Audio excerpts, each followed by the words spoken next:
Hi guys, welcome back to my channel. Today we're here to do my April review.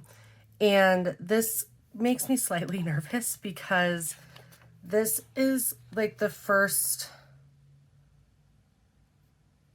this is the first month that I have attempted to do a zero-based budget. So, and I will say, disclaimer, I have rollover in my checking account. So technically I'm not zero-based, but we're just going to kind of see how this week or how this month went and see where I'm at.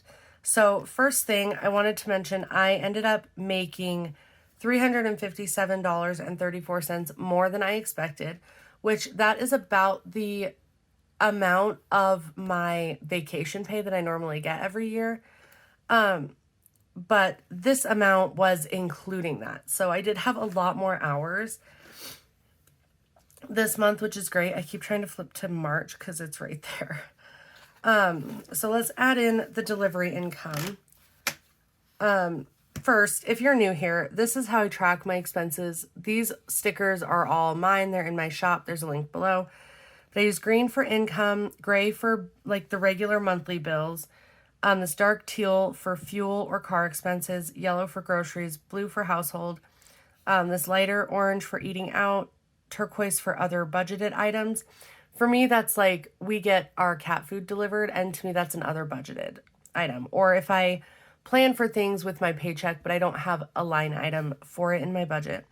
Purple is to savings, red is unbudgeted, and this hot pink is for anything that's going to whatever baby step I'm on. Which right now I'm on baby step 2, paying off debt. It's slow moving. It's a slow moving process for me.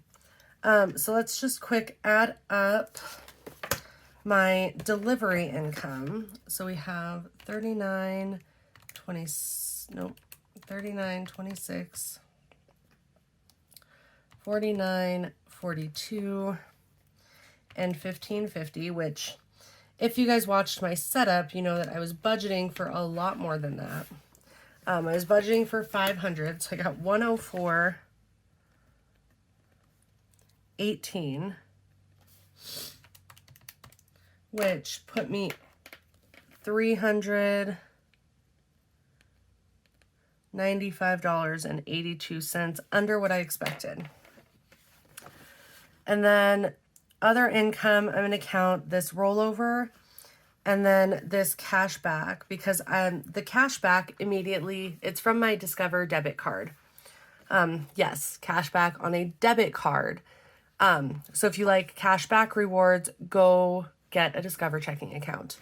You don't have to use your credit card. You just use your debit card like you normally would. Rollover was 132.87, and cashback was 28.41. But that automatically goes into my savings account and where my sinking funds are. So I do count it as income because I mark it as sinking funds being deposited. So that was 161.28 because I did want to count the rollover as income so that it was being accounted for. 161.28. And because I don't budget for other income, that put me over 161.28. So then we'll just add this all up. 104.18, 2007.34. So that's $2,272.80. And I know it's a little difficult to see the writing on that darker blue. 21.50, so 122.80 is where we ended up being over there. So for income, we're still looking good, even though my delivery time was a little pitiful in April. I only went out a couple times, but that is just kind of how that goes. So these are not double checked because they have not cleared my account yet. These are things that get paid in the following month, and that's fine. The money is in the account, so essentially they're paid. And I do check that religiously to make sure that all of the money is in the account for everything I need. So let's just kind of go through. Some of these ended up being over budget if you watched this week's weekly check-in. So groceries, we were over $61.92. Household, we were over $16.61. Fuel and car, we were under $73.29. I actually only got fuel one time in the whole month of April. And that was right in the middle. So eating out was over budget by $278. And then sinking funds was way over budget. I budgeted $150. But most of my sinking fund stuff is, it's 10% of my McDonald's income that automatically gets put in and my cash back. So that is what happened there. Because I just never know. And I should have budgeted like $165 for 10%, but I didn't even think about that. So it was $269.14 minus $150 is over by $119.14. And then other budgeted were over by $475. But with the baby steps, because I didn't put anything to baby steps, we're under by $159.72. And unbudgeted is $39.50. Oh, excuse me. So let's kind of just do some quick math here. I'm going to actually pause this and then come back once I've done the math. That way you guys aren't having to listen to me go over it all on camera. So I will be right back. Okay, so I just did all the quick math. So for this actual category column, we have $1,376.65. And then, so all of my negatives, I was over budget in all of these categories by $248.96 total. And then the under budget brought me down to being over by $15.95. So not terrible considering how badly I was over budget. So we have $15.95 for over.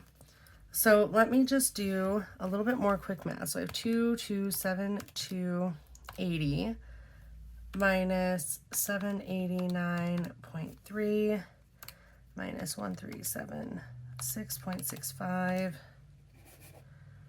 So $106.85 is what I should have had left over. And my rollover is $113.72. So I'm not real sure where that is. Minus $113.72. $6.87. $6.87. I wonder if it is like an eating out, like a drive-through transaction I forgot about.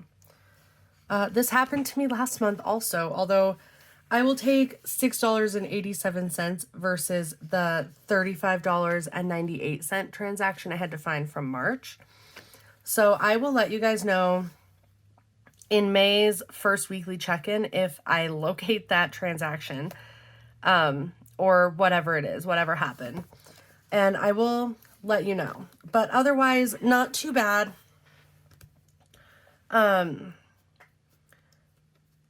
So typically, and I know a lot of people, they'll take that rollover and put it into their savings or their baby steps or whatever it is.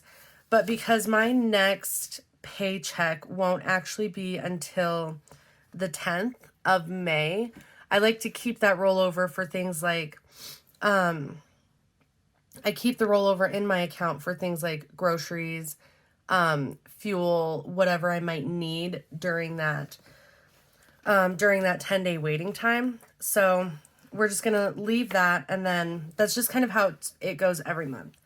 So anyway, I'm going to end this here.